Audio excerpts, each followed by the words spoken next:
Tadi urusan kualitas ada suara nggak? Ada suara. Kita lagi. Biasanya cabut dari hidup coklat dan nah, ada.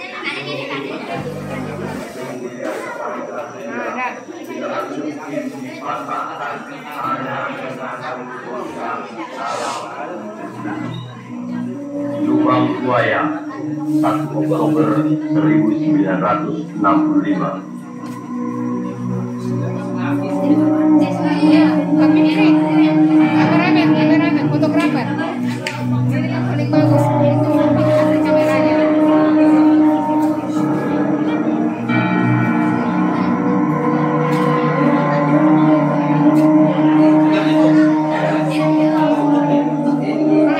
Pintunya tutup ya biar agak ini.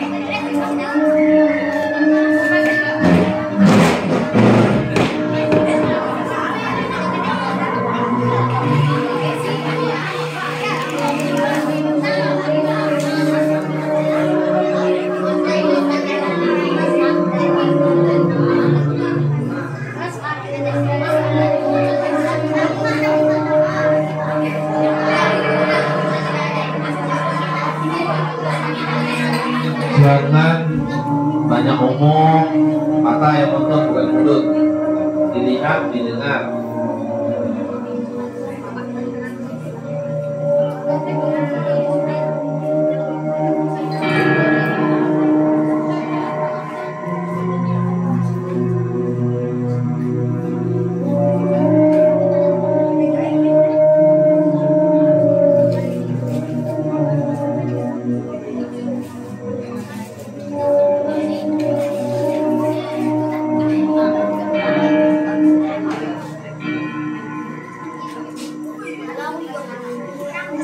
Peristiwa penganiayaan ini terjadi pada tanggal 13 Januari 1965 sekitar subuh di Desa Kanigoro yang terletak tidak jauh dari kota Kediri.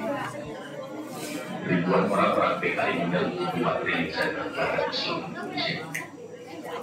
Kecuali melakukan pemukulan terhadap seorang kiai dan beberapa orang bunuh, mereka menginjak kitab suci Al-Quran. 2 hari kemudian, pada tanggal 15 Januari 1965, Batu Desa juga di Kediri, ribuan orang-orang PKI menyerang petani Soekarno dengan dalih sengketa sawah. Kepala desa yang mencoba mengeraikan dan menengahi tidak luput pula dari pengeroyokan dan penganiayaan. Pada tahun yang sama, di Sumatera Utara terjadi aksi sepihak PKI yang dikenal sebagai peristiwa Bandar Gempis. Peristiwa ini merupakan sengketa tanah milik negara dengan kaum tani yang menggarap desa, dan sebenarnya persoalannya telah diselesaikan secara baik.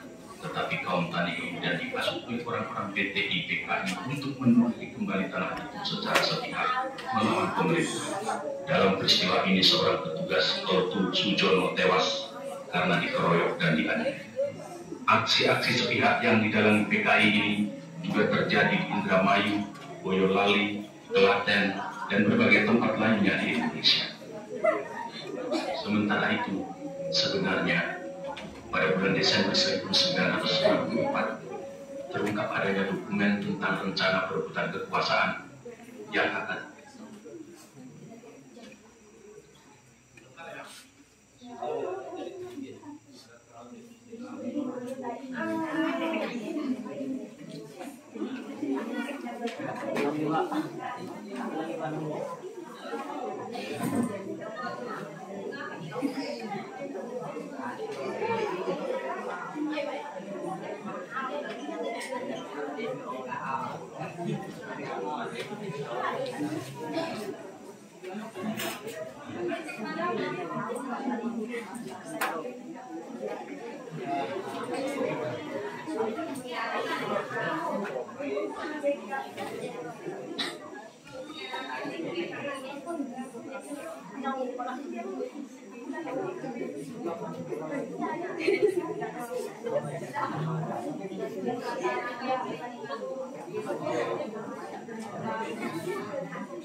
namun berbalik bahwa bahwa fitnah itu sengaja disebarkan oleh lawan politiknya, yaitu Partai Berbayang Trotskis, dalam hal ini Khairul Saleh dan Sukarni. Juga dokumen yang semacam pernah tersiar menjelang pemberontakan PKI Madiun tahun 1948 yang juga disanggahnya, namun kemudian terbukti benar. Dalam rangka persiapan gerakan perebutan kekuasaan negara, Partai Komunis Indonesia (PKI) membentuk biro khusus pada tahun 1964. Tugas biro khusus ini adalah melakukan tugas oleh pimpinan PKI untuk menyusun gerakan 30 September 1965. Sementara itu pula, atas saran Perdana Menteri Republik Rakyat Cina Zhou Enlai, PKI melancarkan tuntutan pembentukan angkatan kelima, yaitu agar buruh tani dipersenjatai. Tuntutan PKI ini tidak mendapat dukungan kecuali dari pimpinan Angkatan Udara Auri, Menteri Panglima Angkatan Udara Omar Ghani.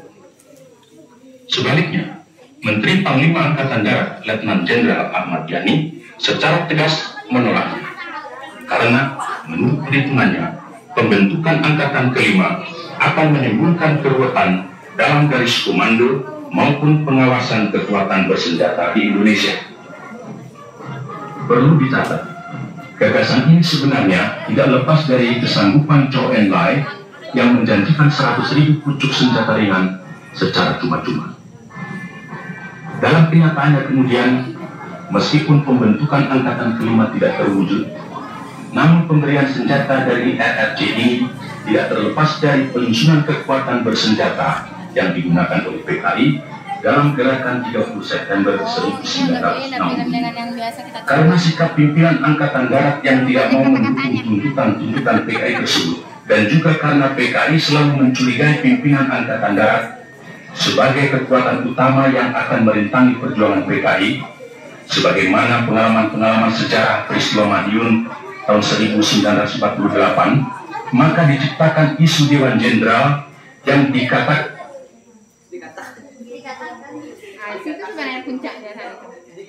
akan melancarkan coup. Seiring dengan isu ini, dengan gencar tersiar adanya dokumen Gilchrist yang konon menurut versi PKI ditemukan di rumah Bill Palmer sewaktu rumah orang Amerika itu diobrak-abrik pemuda rakyat.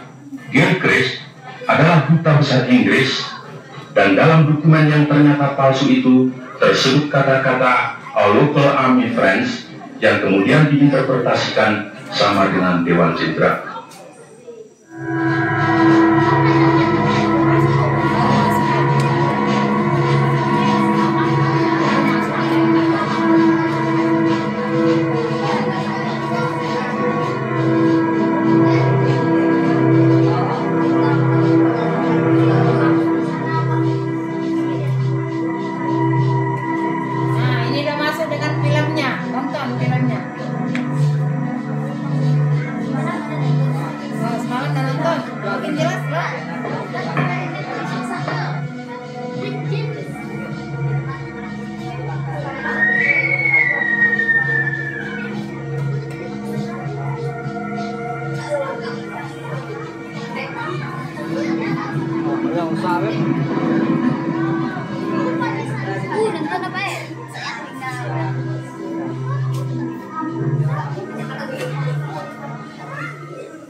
Itu Presiden Soekarno sedang sakit, sedang diobati.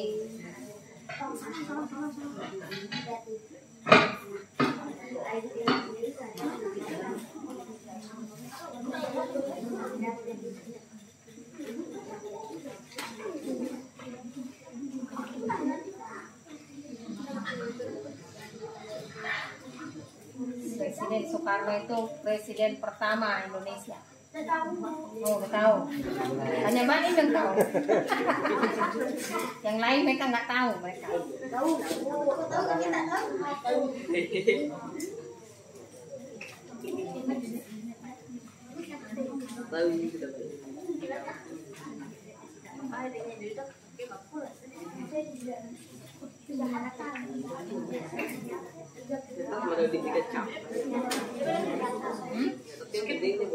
Ya intinya aja.